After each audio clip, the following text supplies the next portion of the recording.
nechám a já už něco držím. Jestli taky něco takhle máte, hoďte to semka takhle ke mně do ruky. Šup, sem. Já to chytím. Jo, podívejte se, co jste vyčarovali. Co to je? Tak Davide, pust ten provázek, chytni uzly. Udělejte puci, puci. Jaro, my to natáhneme spolu. No a teď si můžete zatleskat, protože ten provázek je opravdu zatleskat.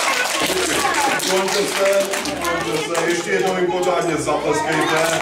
Ty paličky, jo? Ještě dvě paličky. Zkusíme to naraz. Je, a už tam jste. Ale víte co? Teď mě napadlo, že jsme s tím mohli konečně udělat. Jaká to je barva?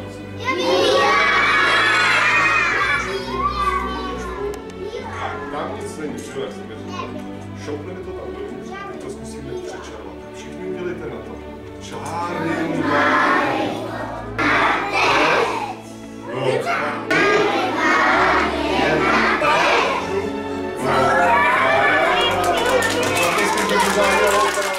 Víte, jak vypadá mýval? Já vám ho ukážu. Na goušku. Na goušku stávej. Pojď za námi, pojď. Na goušku, pojď za námi. No, pojď na goušku.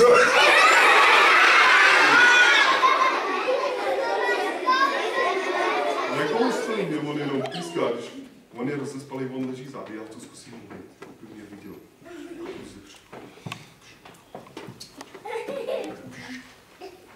Na goušku, pojď za námi.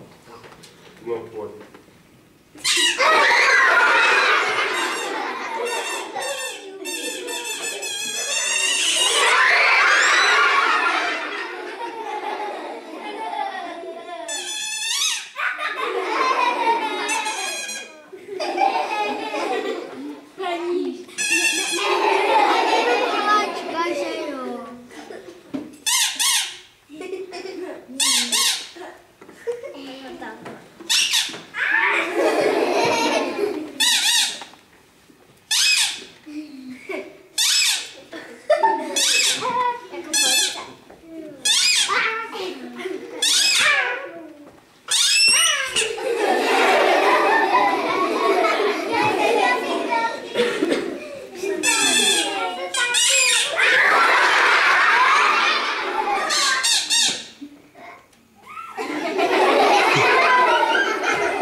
Teď všichni. Ahoj!